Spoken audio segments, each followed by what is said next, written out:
Good morning to all who are online and have joined us for this lecture program today. Our lecture program, which will be delivered, a lecture will be delivered by Sri Shantipada Ganchodhuri, who is a renowned name in the field of renewable energy, and and and we have organized this lecture in association with Royal Society of Chemistry. As you all know, that Royal Society of Chemistry and Birla Museum organizes various kind of educational program throughout the year, and this is one of them. And On this occasion of auspicious occasion of National Science Day, we have organized this popular lecture, and I now request Srimati Professor Sriparna Datto, who is the Honorary Treasurer of Royal Society of Chemistry, as well as Professor of Chemistry attached with University of Calcutta, to speak a few words about Royal Society of Chemistry, and then we shall continue with the lecture. Sriparna Datto, please carry on. Thank you. Very good morning to all. On behalf of Royal Society of Chemistry, Eastern India Section and Birla Industrial and Technological Museum, I welcome you all to today's lecture on a storyline from coal to renewable energy sources by our very well-known speaker and expert in this field, Professor S.P. Ganchodhuri, as a part of National Science Day event celebration.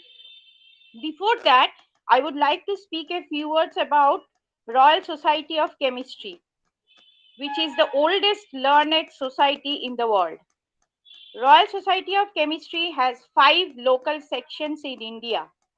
Eastern India section is among these 5 sections which cover the eastern zone of India.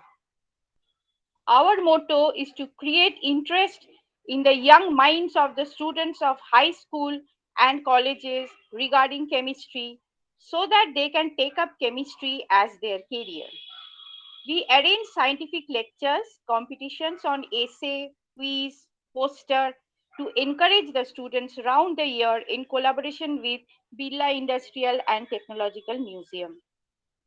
We were temporarily set back due to COVID-19 for last 2 years and have just resumed our regular activities. I am sure that Professor S.P. Ganchodhuri will enrich your knowledge and enthrall you for the next 1 hour. Once again, I welcome you to this lecture. Thank you very much. Thank you, Sriparna. Now we will continue with the lecture program on this auspicious occasion of National Science Day. As we all know that in 1928, Professor C.V. Raman, the Indian Nobel laureate, announced his famous Raman effect or scattering of light effect, and for which he, in 1930, he received the Nobel Prize, and as the first Asian, not only Indian, but the first Asian to receive so in 1930. And from 1986 onwards, this day has been celebrated all over India as a National Science Day. I still remember that day in 1986 when that year I joined Birla Industrial and Technological Museum. We had a huge rally from Godihat, in fact, from Deshopriya Park to Birla Museum, under the stewardship of the then director, Sri Shamor Bagchi. And it was a huge program. From 1986 onwards, each year we are celebrating this day. And this year, due to our new normal situation, we are doing this online. And first, it will be a lecture program. It will be given by Shantipada Ganchodhuri, and then in the evening, in the afternoon, we'll be having a question answer session, a quiz program for the school students. Now, to introduce Professor S.P. Ganchodhuri, Shantipada Ganchodhuri, if I go on reading the entire his biodata and his achievements, it will take the entire lecture period. But in short, may I tell you, if you allow me, that Dr. Santi Chaudhuri or SP Chaudhuri is famous to everybody. Is an electrical engineer from Jadavpur University and an expert in the area of renewable energy, having worked in the field for the last 35 years. He is a specialist in photovoltaic system engineering and design and has executed a large number of solar photovoltaic projects in India and abroad. He was conferred the Honorary Doctor of Science Award from Calcutta University in the year 2009. And to mention a few of the awards, he received Mission Innovation Champion Award from Mission Innovation at Vancouver, Canada in 2019, Asden Award 2003 for Sustainable Energy from Asden Award Trust UK at London, Euro Solar Award 2004 from Germany, International PV ACC Award 2009, Asia Pacific for his lifetime contribution towards renewable energy. I may go on reading it, but excuse me, sir, it will take your entire lecture period. So please excuse me. He's presently the founding member and chairman of International Solar Innovation Council. And just to say, remind that he is an adjunct professor presently at BSU, formerly BE College, Kolkata. So with this few introductory remarks, I will request Professor Santipada Chaudhuri to speak on today's lecture topic. Please, sir. Okay. Thank you very much. Thank you very much. At the outset, I must thank the organizer for giving me opportunity to speak here on this particular very famous day, very important day. That is 28th of February, the National Science Day. Every year we do give lecture in various places. This time BITM and this Chemical Society, you know, they have organized this lecture, and I'm very happy. This day is so important for the scientific community. Throughout the country, we are celebrating this day with different type of lectures, exhibitions and seminars and other webinars and other things. So it will be my pleasure to say something about the renewable energy.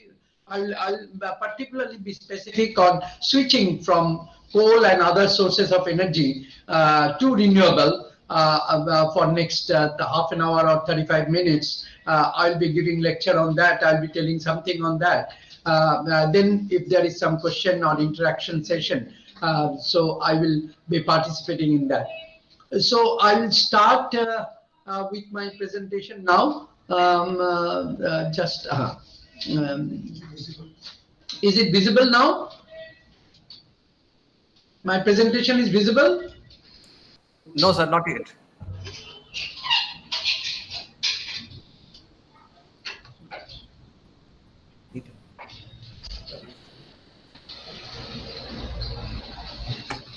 Yes, it is visible now. It is visible? Yeah. Okay. Yes. So the energy story, my title, though the title of the story is, presentation is little bit different in the invitation card. So I'll be telling about the energy sector. As you know, energy is required to do any work. Even when we sleep, we need energy to keep our lung and heart functioning. So we need I'll be speaking in a mixture of Bengali and English so that it is more interactive for the students. So when we sleep, even at that time, in order to keep our lung and heart functioning, we need energy. So if we look at the early energy sources, then we'll find muscle power and animal power. You know that those were the early and energy sources, and at that time we were not using any coal or oil or something, but at that time we were using, even now we are using cattle power, the muscle power and animal power, but it is very less now with the engineering and the development of scientific inventions. We are now using different sources of energy, but initially we were using this type of energy sources for transportation, for irrigation, for plowing the field, for any industrial, even small industrial activities as an energy source, we were using our own muscle power, or we were using the animal power in order to cater the need of the energy. Firewood, next come firewood. When we learned to use the firewood as an energy source, so we started using firewood. Even now we are using firewood. Millions of people in India and developing countries, they are using firewood as energy source for cooking purpose or for heating purpose. Still we are using firewood, but it is very inefficient. The muscle power, as I have mentioned, or the animal power, these are phased out because of their inefficiency. They are very highly non-productive, though they are clean, they are not emitting, there is no emission, but they were very unproductive, very inefficient.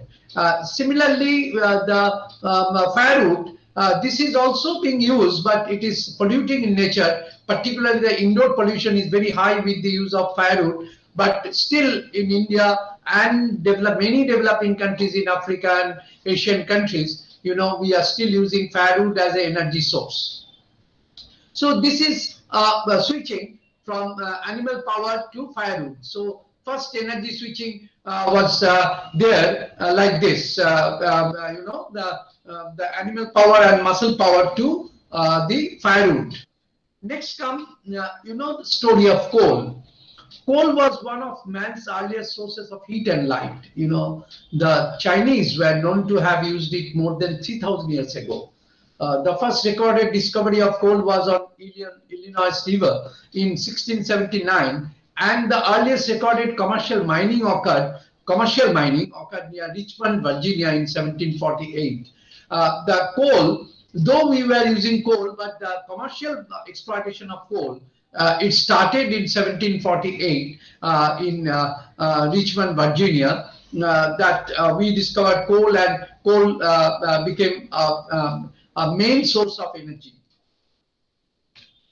On April 13, 1750, Dr. Thomas Walker was the first recorded person to discover the use of coal in Kentucky. The Industrial Revolution, which really changed the idea, the major role in expanding the use of coal. In 19th century, real use of coal started to power steam engine, and in later part to generate electricity. See, use of coal was very restricted till the Industrial Revolution. But after the Industrial Revolution, the coal was used for transport sector, that is the railway. In the railway engine, steam engines, coal was used, and also in the later part of 19th century, coal was used for this generation of electricity. By that time, Faraday discovered electricity, and at that time, the steam engines were used to generate electricity. And in order to run this steam engine, the steam engines were running generator, and in order to fuel the steam engine, coal was used. And that was the largest consumption of coal in the railway sector, transport sector, and even the industry sector started using coal for generation of steam to use their, in the industrial purpose, processing industry. The coal was used for generation of electricity. So the coal, really the coal was the main source of energy in 19th century, and at that time coal was used for transportation, particularly railway, the industry for process steam, and also for generation of electricity. This man, Michael Faraday, Ami Bolbo, he's the father of electricity. He discovered the basic principles of electricity, and due to him today we are in comfort. Throughout the world, we can't spend 1 minute without electricity. We need electricity for any work. So he first discovered the basic principles of electricity, where the prime mover is required to rotate the rotor. And in order to rotate the prime mover, you need a steam engine or diesel engine, whatever may be. So in the steam engine, the coal was used. So this is how coal became a very important source of energy, in 19th century. This is how coal became a gold, I should say, in the world. And coal was the only major source of energy to produce electricity, to produce process steam, to run the industry. Everywhere throughout the world, coal was used like anything. Then comes from coal, we switched over to oil. The Chinese were the first to use petroleum as fuel as early as the 4th century BC. They were Chinese as usual. They started the use of petroleum as fuel as early as 4th century BC. The earliest known oil wells were drilled in China in 347 AD. The oil was burned to evaporate brine to produce. At that time, oil was used not for generation of power or transportation or oil engine, but at that time oil was used to evaporate as a thermal source, and it was the oil was burned to evaporate brine to produce salt. At that time, that was the use of oil. The modern history of petroleum, and long time passed. Modern history of petroleum began again in the 19th century with the refining of paraffin from crude oil. In 1846, Baku, I have visited that place 2 times. Baku, Bibi Highway, first time in the world, started oil exploration by drilling of 21 meters, underground, 21, first exploration of oil by drilling, mechanical drilling, the scientific engineering drilling was used, and Baku we got in the petrol. The Baku is the capital of Azerbaijan now. Previously, it was in Russia. So Baku is now capital of Azerbaijan, and they are very rich in oil. The Caspian Sea. If you take water from Caspian Sea, you will get oil touch in the water. So they are very rich in oil. And they first drilled this, it's oil, struck the oil, and they got the oil in 1846. So that is the story of oil. After that, in Pennsylvania, also, after 10 years, you see the Americans, they also drilled much deeper, oil exploration. They have gone and they have started exploration of oil in Pennsylvania. So, but officially, Baku is the place, Bibi Highway, where first, the oil was struck through a scientific way. So this is the place I will show you. But the kerosene lamp, what we will do with the oil. The first, now we are not aware. The children, the school students who are watching this PowerPoint presentation, they are not aware of kerosene lanterns. But during our time, kerosene lanterns were very popular. And when it was discovered by Michael Davis, invented use of oil by kerosene lantern, at that time it was a revolution. Kerosene lantern discovery was a revolution and the first lighting source. And this kerosene lantern was fueled by the kerosene, and that was the first use of petroleum product. The kerosene lamp. It was invented in 1854. You see, 1846 oil was struck, and in 1854 kerosene lamp was used for large scale demand. It created large scale demand of petroleum. So this is the picture of kerosene lamp. Nowadays, you very rarely find the kerosene lantern. But even now, in rural areas, in many villages, in many remote villages, you will find there is no electricity. Even now, people are using kerosene lantern for reading purpose, for lighting purpose, and other things. So this is how from coal we switched over to petroleum. You can see in Baku how small donkeys are still working. These are small. The first picture says how they are lifting oil from the field, and they are getting little bit oil and they sell it. The people, many of the people, they do oil business. They struck oil and they sell it in the market. In Baku still it is like that, and they are floating in their oil. So, and though they have also present refinery now to export oil throughout the world.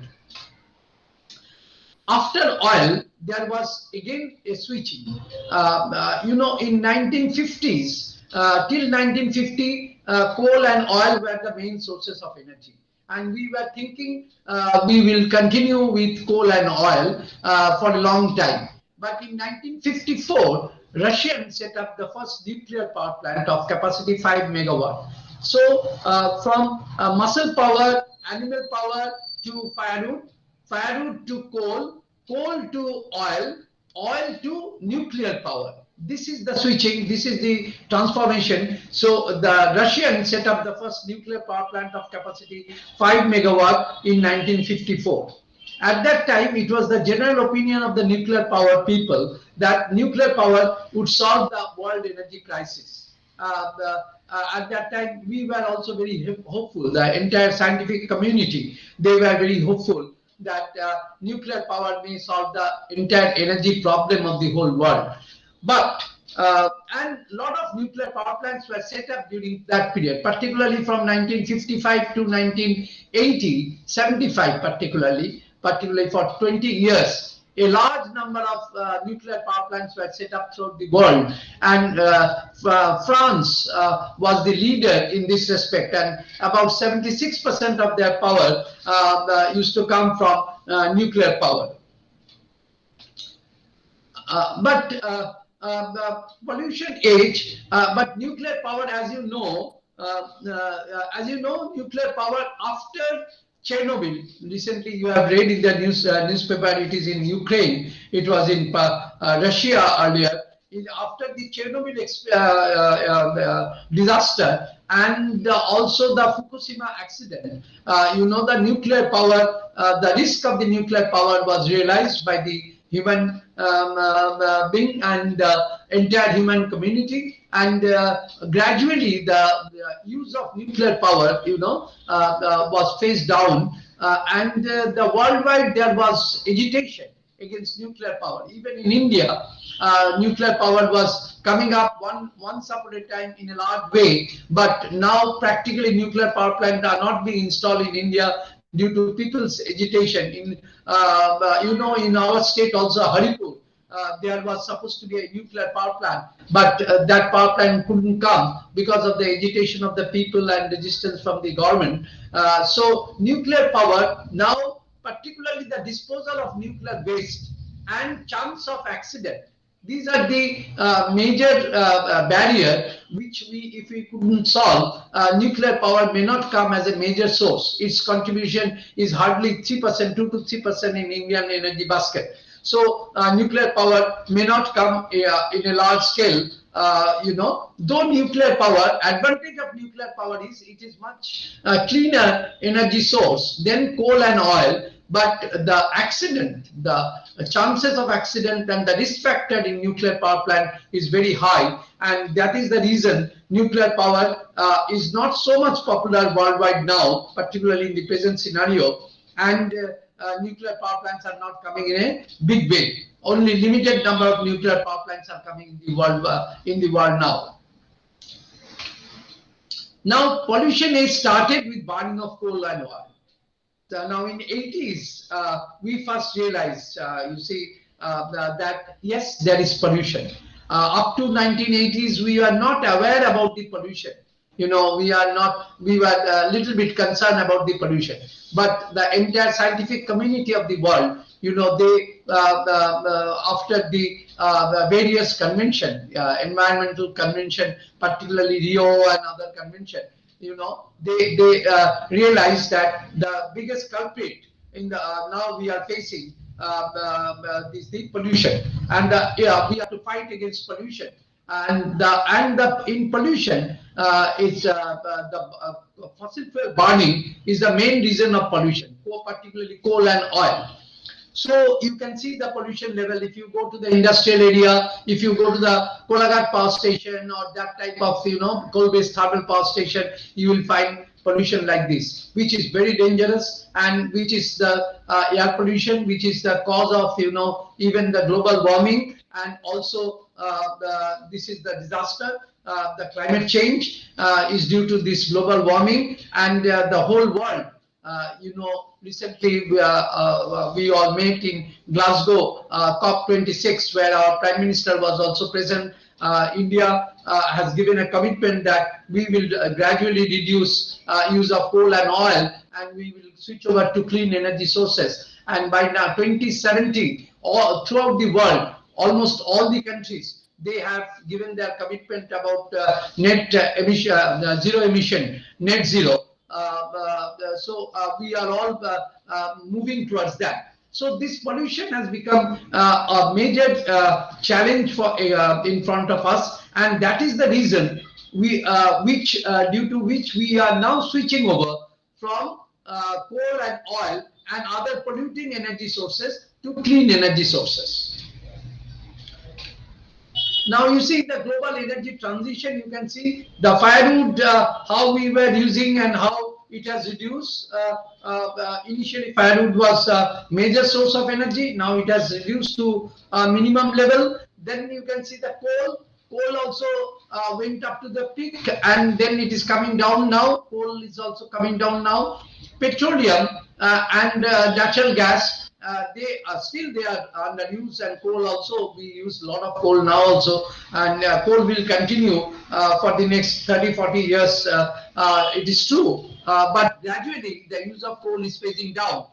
Similarly, in case of petroleum, the transport sector, you can see a lot of vehicle on electric vehicle and fuel cell based vehicle, hydrogen based vehicles. These are all coming up. And gradually we are also using less petroleum and natural gas. So you can see the declining trend of the use of petroleum and natural gas. But at the same time, after 2000, you can see a continuous steep rise in the renewable energy sector and conservation of energy. Though there was a little bit rise in nuclear, but the nuclear is now coming down. But renewable energy use and conservation of energy, both are going up, and you can see in 2040 it will touch peak. We are in India, we are targeting by 2047, that is 100 years of our independence. Our use of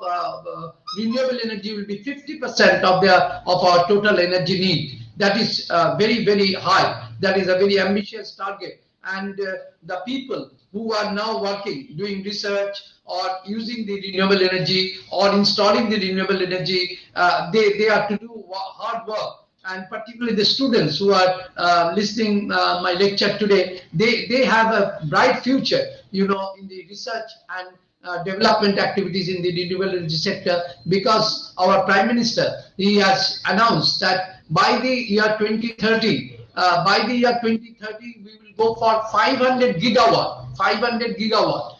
1 gigawatt means 1,000 megawatt. So 500 gigawatt of solar renewable power by the year 2030. See the opportunity, see the scope. So lot of opportunity, employment opportunity, lot of scientific opportunity, creation of job, research activities and installation. So all these things will come, and future will be the age of the renewable energy. There is no doubt in it. So let us discuss about renewable energy. Something how renewable energy, particularly solar energy, how it came up to this level. Renewable energy in 1970, as I have mentioned, environmental issues came up worldwide. Also, there was a big energy crisis. You are not aware. We were students at that time in 1970s. At that time, suddenly the Middle East, they stopped supply of oil to various countries, and the oil price shoot up like anything. So there was a big energy crisis throughout the world, and India also suffered. At that time, world community started thinking of, only at that time, world community started thinking of use of solar energy and wind energy. Though Edmund Becquerel, a French scientist, he invented the photovoltaic effect in 1839, long back, onek age. At the age of 19, he built the world's first PV cell. অনেক দিন আগে 1839 সালে Edmund Becquerel solar cell discover করেছিলেন, কিন্তু তারপর থেকে প্রায় 140 বছর পর্যন্ত এই সোলার সেলের কোনো ব্যবহার হয়, 130 বছর পর্যন্ত, আমি বলবো 120 বছর পর্যন্ত। ফার্স্ট সোলার সেলের ব্যবহার হলো in the satellite where there is no electricity. So in satellite you have seen satellite wings are made of solar cell, and the Bengal was the first satellite where solar cell was used, and the Edmund Becquerel's discovery, it was utilized. But in between 120 years, nobody thought about solar energy use, solar photovoltaic use. But after that, only during space science, when space science came, we thought about the use of solar energy. And Bell company, they first fabricated the commercial solar cell, which were used, still used, under use in the satellite. So Edmund Becquerel, he is a French scientist. He invented the photovoltaic effect in 1839. Though I was mentioning about solar energy, but there are renewable energy means which can be renewed, these are infinite source of energy, clean energy source, and this can be renewed always, so that it has no end. It is infinite, and it is available everywhere. You go to Nagaland, you go to Arunachal Pradesh, remote areas of Arunachal Pradesh, there also you will get solar energy. In Calcutta also you will get solar energy. So it is available everywhere. You need not to draw the line, draw the transmission line. You can generate energy locally. Even wind power is like that. You get wind everywhere, and you can generate electricity from wind. So solar and wind are the most two major renewable energy sources. These are being used in India. But we do have small hydropower. Hydropower is also renewable. As you know, the hydel cycle, it is a renewable cycle. It is pollution free also. So small hydropower, it is also renewable power, and biomass. That also always, through photosynthesis, we are creating biomass, producing biomass, and that biomass can be used for energy generation. So these are the four major renewable energy sources: solar power, wind power, small hydropower, biomass. In addition, we have geothermal, we have tidal power.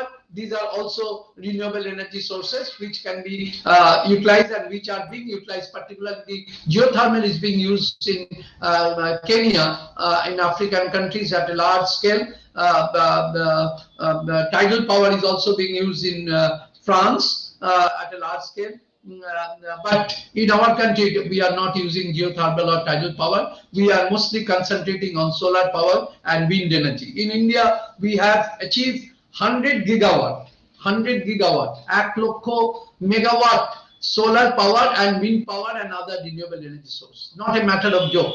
Amader total power demand India হচ্ছে প্রায় 2.5 লক্ষ মেগাওয়াটের মতো। তার মধ্যে 1 লক্ষ megawatt পাওয়ার কিন্তু এখন আসছে, 1 লক্ষ মেগাওয়াট পাওয়ার আসছে রিনিউয়েবল এনার্জি থেকে। অনেক বড় কাজ ইন্ডিয়া করতে পেরেছে গত 15 বছরে। তো সেটা আমরা কন্টিনিউ করতে হবে। আমাদের টার্গেট আছে, our target is very high and very ambitious. By 2030 we have to achieve 500 gigawatt of renewable power. So these are the various resources which I wanted to tell you. Now I will concentrate on mainly solar power.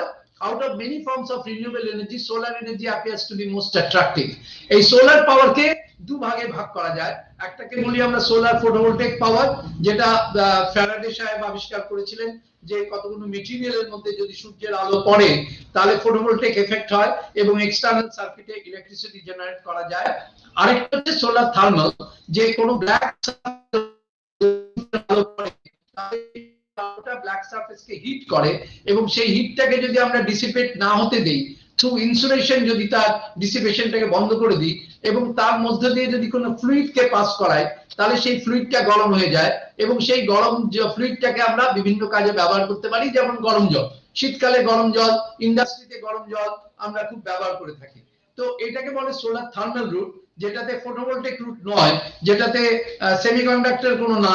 এটার মধ্যে থাকে একটা collector, কালো রঙের একটা copper plate থাকে, যে প্লেটটার মধ্যে কতগুলো পাইপ দেওয়া থাকে, সেটা গরম ফ্লুইডটাকে সেখান থেকে এক্সট্রাক্ট করে নেয় এবং করে নিয়ে সেই ফ্লুইডটা হিট ট্রান্সফার করে। সেটাকে বলে আমরা বলি সোলার থার্মাল। আর যেটা ফ্যারাডের আবিষ্কার সেটা হচ্ছে সোলার ফটোভোল্টেক, যেটা হচ্ছে সেমিকন্ডাক্টর মেটেরিয়াল লাইক সিলিকন। সেই সিলিকনের মধ্যে, সিলিকন সেলের মধ্যে যখন সোলার এনার্জি পড়ে তখন সিলিকন সেল এক্সটার্নাল সার্কিটে ইলেকট্রিসিটি জেনারেট করে। যদিও একটা সেল খুব একটা বেশি এনার্জি করে না, 3 ওয়াট 4 ওয়াট করে, কিন্তু অনেকগুলো সেলকে যদি সিরিজ প্যারালাল কম্বিনেশন করা যায় তাহলে কিলোওয়াট বা মেগাওয়াট স্কেলে সোলার এনার্জি জেনারেট করা যেতে পারে। Solar thermal system like solar water heaters are very popular in India. Electricity can also be generated by a solar thermal route. Solar thermal দিয়ে তোমরা অতসী কাজ দেখেছো, কাগজকে পুড়িয়ে দেওয়া যায়, ঠিক তেমনি সোলার কনসেন্ট্রেটর বলে একটা জিনিস আছে। সোলার কনসেন্ট্রেটর দিয়ে অনেক হাই টেম্পারেচার রিচ করা যায় এবং সেখানে জলকে মানে স্টিম তৈরি করা যায় এবং সেই স্টিম থেকে কনভেনশনাল ওয়েতে পাওয়ার ইলেকট্রিসিটি জেনারেট করা যায়। কিন্তু তার জন্য যে সোলার ইন্টেন্সিটি দরকার হয় সেটা ইন্ডিয়াতে খুব একটা বেশি নেই, অত হাই ইন্টেন্সিটি, যার ফলে ইন্ডিয়াতে সোলার থার্মাল পাওয়ার প্ল্যান্ট খুব একটা নেই। কিন্তু ইন্ডিয়াতে যেটা আছে খুব বেশি পরিমাণে, ব্যাঙ্গালোরে গেলে দেখতে পাবে, পুনেতে গেলে দেখতে পাবে সবাই যে প্রচুর পরিমাণে সোলার ওয়াটার হিটার। আমাদের এখানেও আছে, কলকাতায় আছে, আমার বাড়িতেও আছে সোলার ওয়াটার হিটার। আমরা 12-14 বছর ধরে আজকে ব্যবহার করছি। এতে গরম জল এবং তাতে গিজার ব্যবহার করতে হয় না, ভেরি চিপ, এবং ইলেকট্রিসিটি বেঁচে যায়, ক্লিন এনার্জি ইউজ করা হয়, পলিউশন হয় না। তো এটা হচ্ছে সোলার থার্মালের একটা বড় এক্সাম্পল তোমাদেরকে আমি দিলাম। সোলার থার্মাল পাওয়ার প্ল্যান্ট কেমন দেখতে হয় তা সেটা দেখে নিতে পারো। Potential of solar thermal power plant in India, as I have mentioned, it is not very significant. Solar photovoltaic directly converts sunshine into electricity. Once একবার electricity generate করলে you can use the electricity for any purpose like lighting, pumping of water, running of fan, etc. Wherever you need, you can use it for anything, any purpose you can use. Solar PV cells are heart of a solar PV system. As I have mentioned, solar PV cells really generate electricity. If you put it into the sun, it captures sunlight and it in the external circuit it generates electricity. Solar photovoltaic may be classified again into two categories. One is grid connected and one is off grid. In grid connected system, solar power generated directly. আজকাল যেটা হচ্ছে solar power grid connected. তোমার বাড়ির ছাদের মধ্যে তুমি দুটো solar panel দিয়ে একটা সোলার পাওয়ার লাগিয়ে দিয়ে তোমার বাড়িতে যে ইলেকট্রিসিটি গ্রিডটা এসছে সেই গ্রিডের সাথে এটাকে কানেক্ট করে দিলে, সিএসসি গ্রিডের সাথে সোলার পাওয়ারটাকে কানেক্ট করে দিলে। তো সারাদিন ধরে সোলার পাওয়ার যা জেনারেট করলো সেই পাওয়ারটা গ্রিডের মধ্যে চলে গেল। গ্রিডের মধ্যে চলে গেলে কি হলো, তুমি যে বিদ্যুৎটা ড্র করছিলে গ্রিড থেকে সেই বিদ্যুৎটা ড্র করতে হলো না, অনেক কম ড্র করতে হলো, তোমার ইলেকট্রিসিটি বিল কমে গেল। এইটাকে বলে সোলার পাওয়ার গ্রিড কানেক্টেড। এবং এই grid connected solar power, rooftop solar power plant যেটাকে আমরা বলি, অনেক বাড়িতে, অনেক ইনস্টিটিউশনে, অনেক স্কুলে, অনেক কলেজে ছাদের মধ্যে এরকম রুফটপ সোলার পাওয়ার প্ল্যান্ট লাগিয়ে ওদের ইলেকট্রিসিটি বিল যাদের মাসে 10,000 টাকা আসতো তাদের ইলেকট্রিসিটি বিল এখন আসে মাসে 1,000 টাকা, 2,000 টাকা। এইভাবে grid connected solar power plant অনেকেই, many institution, many schools, even many domestic sector, residential areas, they are generating electricity from rooftop solar power plant. But in off-grid solar system, যেখানে এখনো electricity যায়নি, সুন্দরবনে নানান রিমোট এরিয়াস, নর্থ বেঙ্গলের নানা remote areas, Chhattisgarh, north ইস্টের নানান remote area, যেসব ভিলেজে, ফরেস্ট ভিলেজ, যেগুলোতে ইলেকট্রিসিটি ডিফারেন্ট রিজনের জন্য যেতে পারেনি, সেই সব জায়গায়, in those places, you can't use the solar electricity like rooftop system. There you need solar panel, but there also you need battery. So daytime, what happens, the solar panel generates electricity, it stores electricity in the battery, and during night time we take electricity from the battery through the inverter and we use the electricity. So there are two types of solar power plant. One we call off-grid system, which are used in remote areas where there is no electricity. Another is called grid system, on-grid system, which we use in a grid connect mode, particularly in the cities, in urban areas where grid is available, and we connect it with the grid.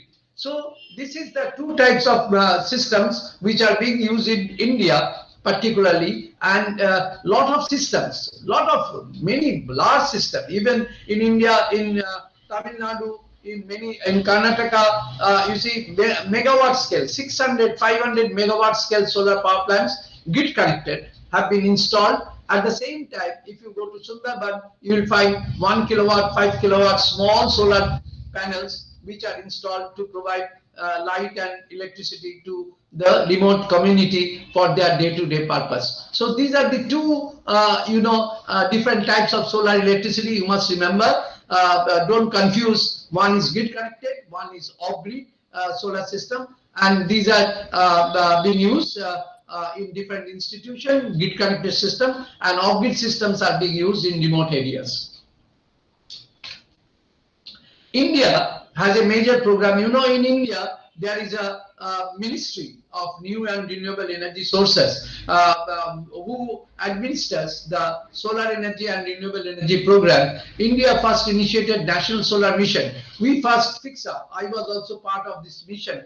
In 2010, we first wrote the National Solar Mission concept note. I can remember I was part of the mission team.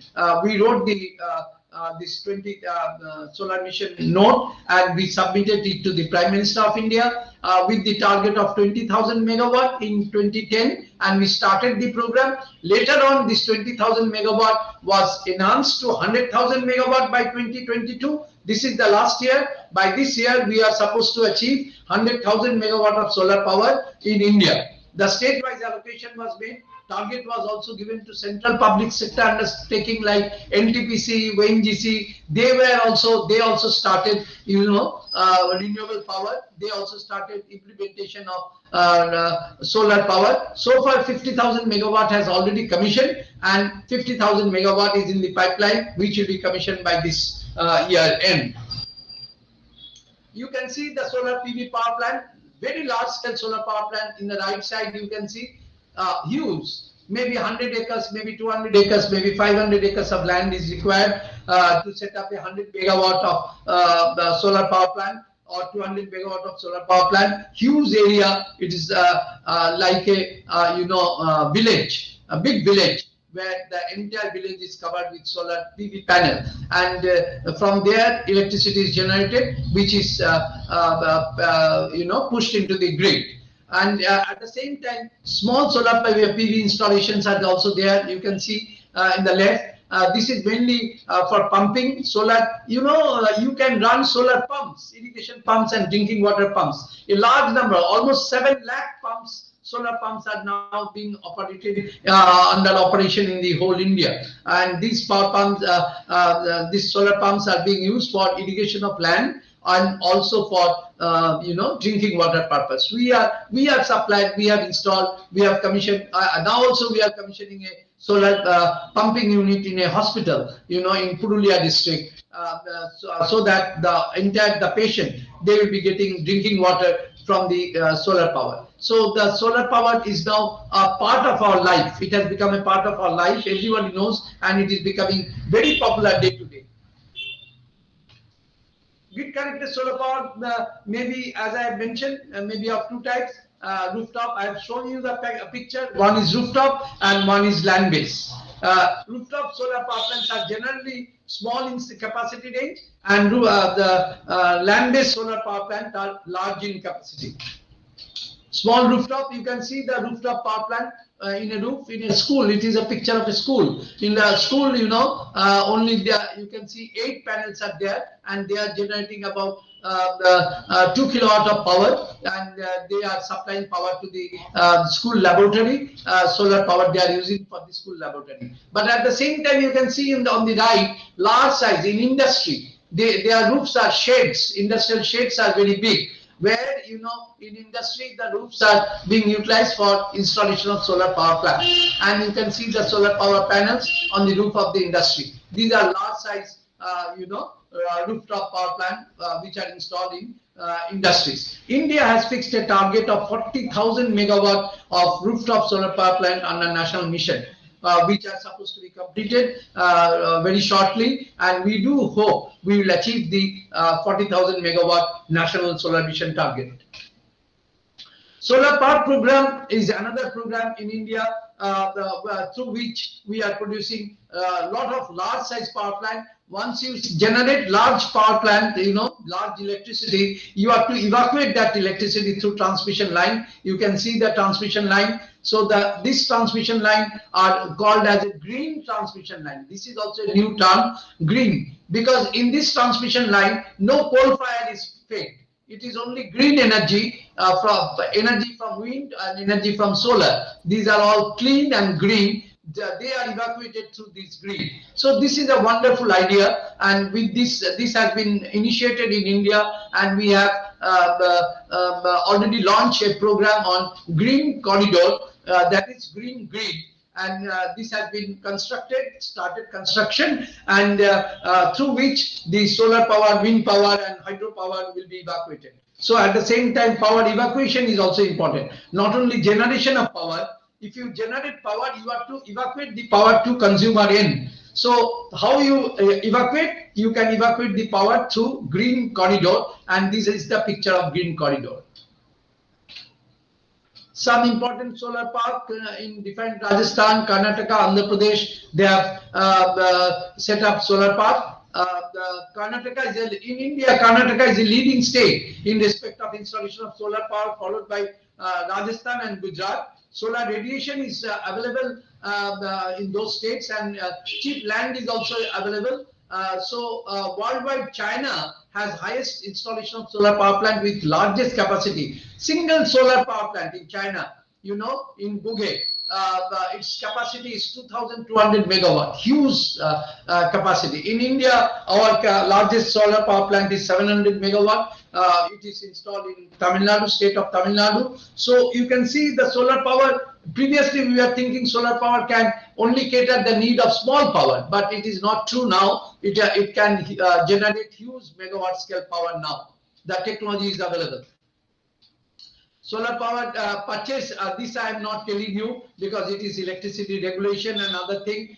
Distribution companies who are purchasing solar power and then selling solar power to the public. Cost of solar power, which is very important. Solar power cost was very high. When we started the solar power experiment and installation at that time, cost of energy from solar power was 17 rupees per unit, which is very high.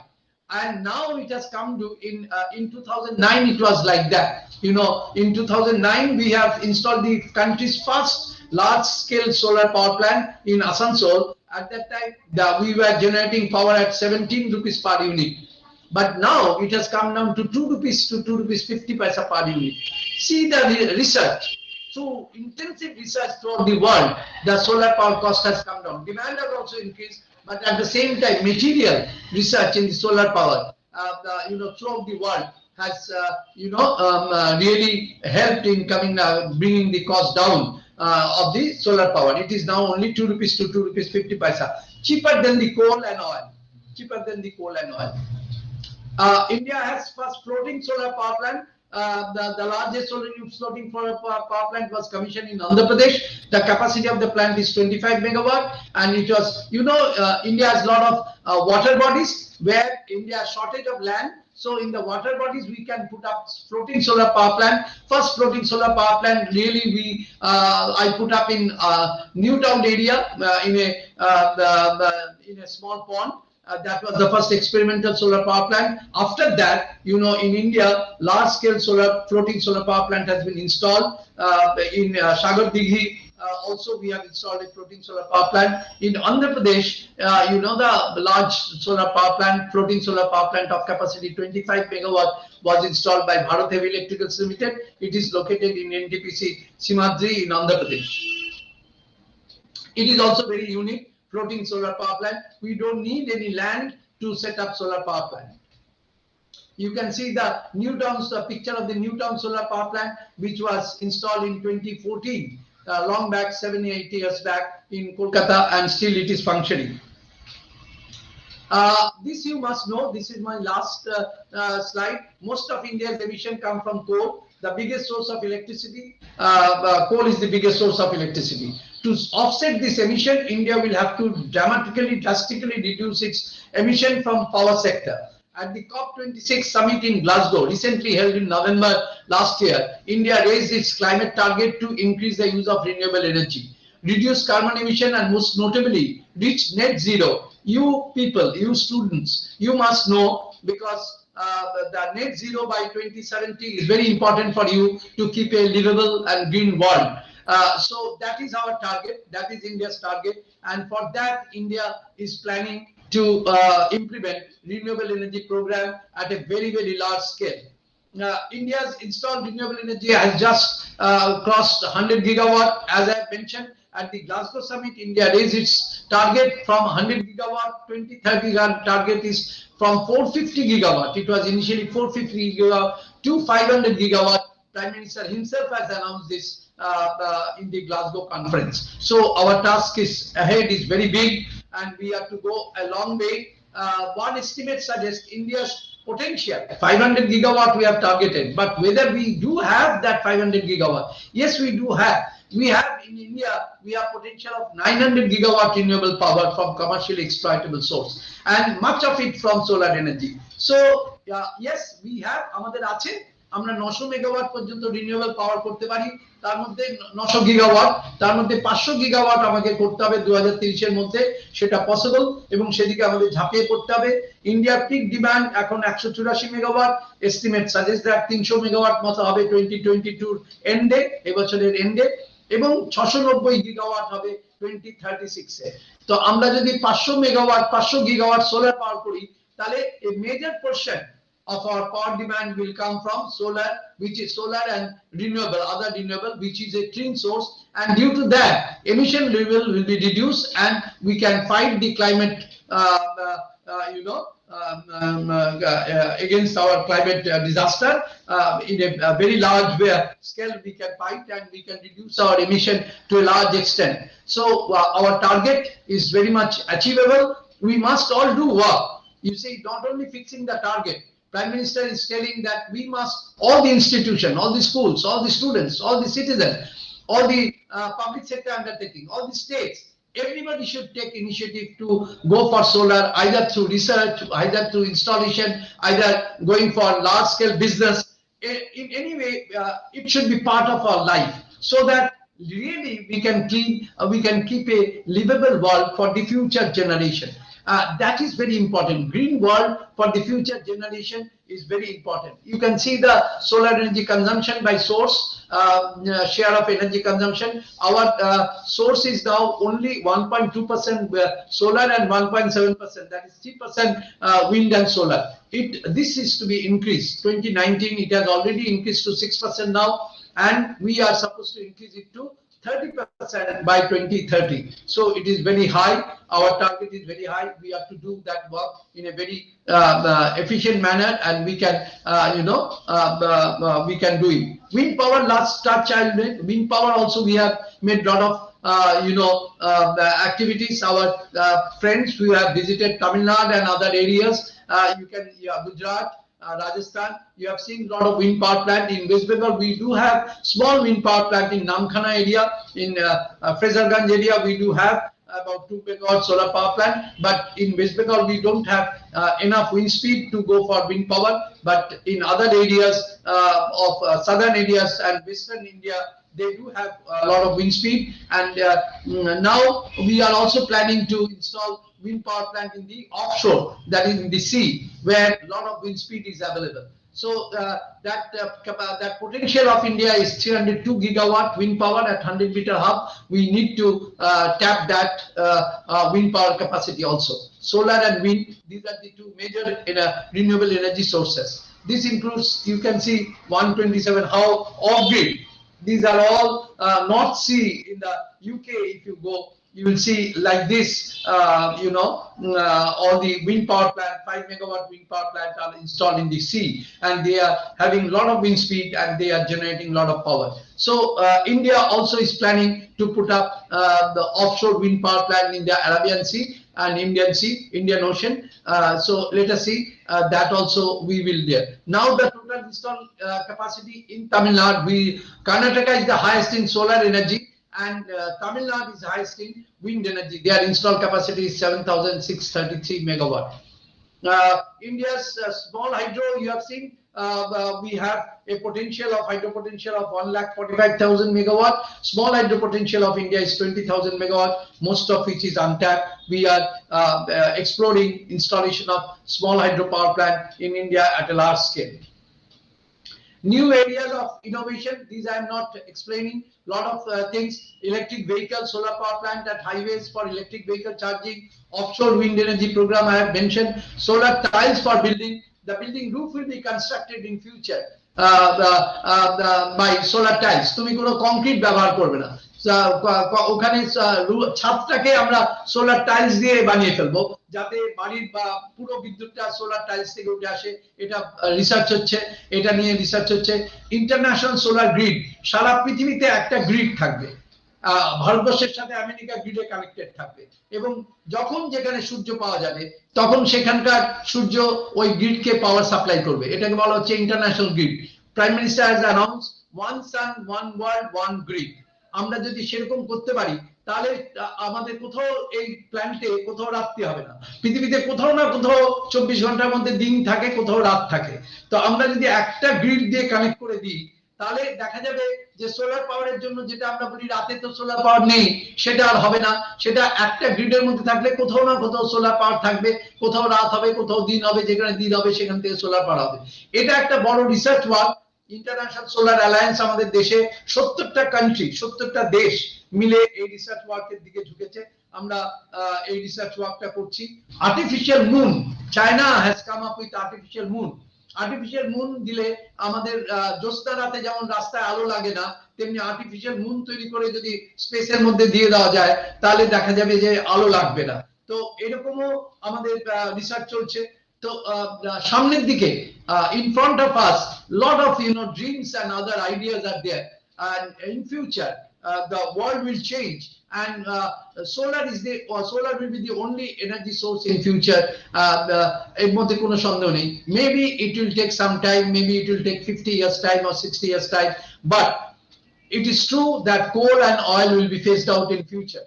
And with that, with a great hope for the students of this various schools and institutions, I do hope you will all agree with me that solar energy is the future, and this is the energy source for you, and we must all keep a livable world, green world for the future generation, and you all will participate in the program which has been announced by our country, that net zero by 2070. Our emission level, we all will reduce. A single person, government can't reduce that unless the people, unless all the students, unless all the scientific community, environment conscious people, they fight. They cannot, India cannot achieve the target of net zero by 2070. So let us hope for a better world, better future. And with these few words, I will now conclude. Thank you very much for patient hearing. If you have any question, you can ask me. Thank you. Thank you, Professor Chaudhuri, for your explicit ideas and speech. You have taken us through this journey in a very lucid manner, and it is the choice is, it is not by choice, but it is by compulsion, as you have rightly told.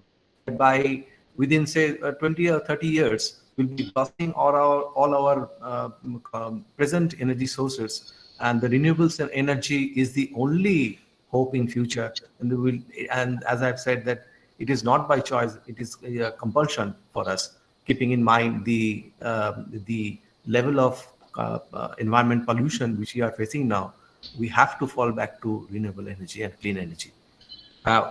We have a lot of questions, but some of them I find that you have already answered in a lucid manner. But still there are some which I think it's worth mentioning. Which renewable energy source is the best according to you? It is by Observance Chaudhuri. Stop sharing the stop. Okay. So actually the solar is the most convenient, particularly the solar photovoltaic is the most convenient form of energy, because there is no rotating part. It's source and there is no maintenance.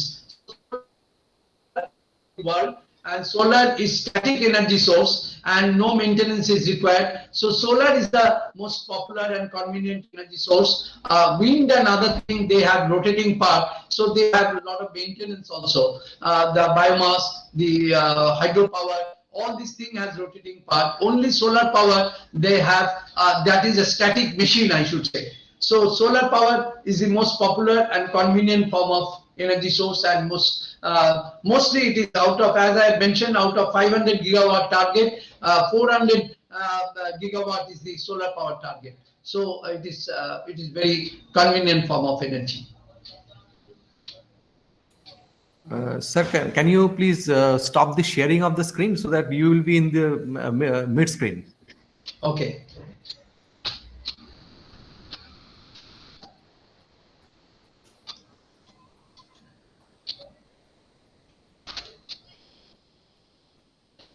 Yes.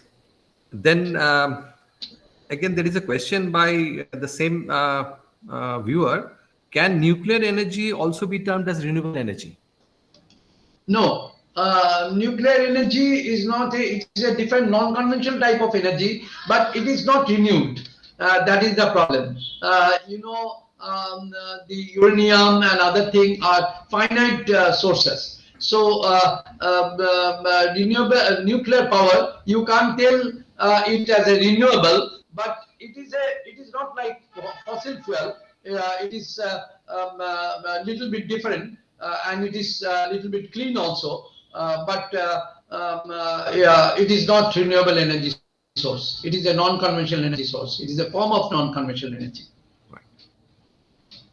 Then then I find a question: what are the other examples of clean energy sources? You have mentioned lately that biomass, hydro. These are also example. Are there any other example apart from biomass and the hydro, which we have mentioned in the end of the lecture? Sorry, I couldn't follow the question. Again, can you tell me the question? What are the other examples of clean energy sources? Apart from what you have mentioned, the wind, the solar, biomass, tidal, you have mentioned a lot of them, but I find this question. Yeah. I think you have mentioned all the clean energy Yes, sources. solar, wind, biomass, and water power. These are all common energy source. But tidal power, that is energy from ocean, is also renewable. Then geothermal is a renewable energy source. Then hydrogen power, fuel source, fuel cell. That is also renewable source, because hydrogen you get from water, and by water electrolysis, and you can get hydrogen on a regular basis. Though it is a derivative from the water, but you can get hydrogen. So hydrogen is also a renewable energy source. Then energy conservation, I have not mentioned. Energy conservation is also very important, and it can be also term of some form of renewable energy source. Because energy conservation, as you go, you can conserve energy. This is without spending energy, you can really save energy. So energy conservation, hydrogen, fuel cell, then your tidal power, as I mentioned, not tidal, ocean energy. Ocean energy can be classified into three categories. OTEC, ocean thermal energy conversion, that is one. Then tidal power is another source of energy, and wave power, that is also another source of energy. These are all renewable energy sources. Wave power is also renewable energy sources, but wave power and ocean energy, that is OTEC, ocean thermal energy conversion, these are not very mature technology now. Still research activities are going on. That's why I have not mentioned, but these are all renewable energy sources, including hydrogen. Thank you. And there is another question that is there any government subsidy for installing solar power plant in, say, household purpose? Yes, there is some government subsidy for rooftop solar power plant. 30% subsidy is given by the government of India for rooftop solar power plant, but there are formalities for that. You have to apply through the state nodal agency for getting that subsidy. Many people, because solar power cost has come down, so many people they are not really interested about the subsidy. They are now just going for solar power at their own cost. But they do, if they apply, they have to wait for a long time to get the subsidy. But subsidy is available, 30% subsidy.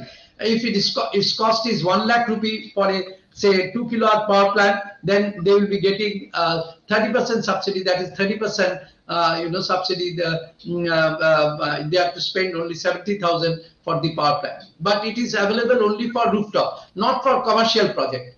For commercial project, those who are selling electricity to the grid and doing business, they will not get subsidy, but they will get interest benefit, and they will also get some income tax benefit, indirect way of subsidy. You see, if you invest in the solar sector for commercial purpose, then you can get income tax benefit under various categories. So that is an indirect way of subsidy. So there are two forms of subsidy. One is indirect form of subsidy, which is tax benefit or something like that, and one is direct cash subsidy. That cash subsidy is given to only domestic sector who are putting small rooftop power plant, not commercial projects. Okay. Then Manas Chakraborty, I think you have partly answered this. Tidal power, does it have a commercial future? Yeah, tidal power, it has a commercial future. Tidal power plants are available in France and China. They are running it commercially. But only one point in tidal power, you see, the environmental issue now is coming up, because when you construct a tidal power plant in a river, you have to put a barrier type of thing in the river side. So the river course changes. So the environmentalists, they are telling that it may create a major impact on the total area. So in a tidal power plant, all these environmental studies are very important. In Bengal, you see the Durgadwani tidal power plant, we were supposed to put up. But Durgadwani tidal power plant, if it comes up, then there may be some submerged area in the nearby location. So that's why the tidal power plant, in a particular, if you get a very good location for tidal power plant, Kutch area of India, it is a good location for tidal power plant where you can generate tidal power commercially. But not in all the areas where tidal power plant, if you set up, there will be some environmental issues. Then there will be problem. Commercial plants may not be possible. But worldwide, there are number of tidal power plant sites where commercially tidal power plants can generate power, and already it is generating power. The final question from Professor M.K. Basu. What happens in monsoon time? For which plant? Solar? So I think solar. I think he means solar. Okay. Now, as I mentioned, solar power plants are of two types. One is grid connected. So in grid connected, you see, in monsoon time there will be less power. Not that there will be no power, there will be less power. So the balance power, which will be the short of power, that balance power will come from the grid because it is grid connected. So the entire power will not come from solar. Since it is grid connected, it will be supplemented by the grid. If there is any shortage of power, automatically the grid will supply that power. So in monsoon also there will be no problem. You as a consumer will never feel that it is monsoon, there is no sun now, so my light is not glowing or my fan is not running. You will never feel. You see, automatically everything will be done if it is a grid connected system. But if it is an off-grid system in remote areas where monsoon is prolonged also, and there we need to put up a battery, proper size of battery. Battery capacity should be there, so that if there are 3 days continuous overcast, so the battery will take care. We call it autonomy. So when we design a system in remote areas, we put a battery which takes care for 3 to 4 days, load, so that after 3-4 days, sunshine will be there, and within that 3-4 days, when sun is not there, the battery will take care of the demand. So that is called autonomy of the battery. So that type of system is to be designed. So for off-grid system, the no sunshine period is taken care by the battery, and for grid connected system, no sunshine period is taken over by the grid. That is the solution. Thank you, sir. I have no words to thank you for your lucid lecture.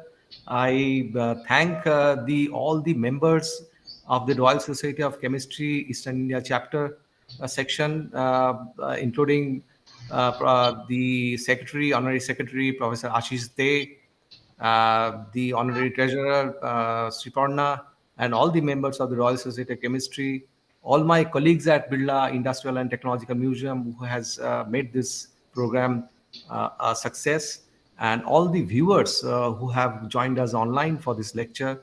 I thank each and everyone. And for final final round of vote of thanks, I will request Sriparna to kindly be on screen and unmute yourself. I like to request you to thank again Professor Chaudhuri. Sriparna, please, and then we'll wind up. Thank you. Thank you, sir. I have no words to express. Your lecture was so fine for the school students. It was very ideal, and it was ideal for us also. So I thank you from my heart, and on behalf of the Royal Society of Chemistry Eastern India section, and also from BITM, that you have delivered this lecture, and it was very useful for all of us who have participated. Thank Thank you you. once again. Thank you. Thank Thank you. you. And Thank you very much. Thank you. Thank you very much. Thank you for organizing and inviting me. Thank you. Thank you, sir. Thank you. We will Thank meet you. again, sir. Thank you. Again. Thank you. Thank you.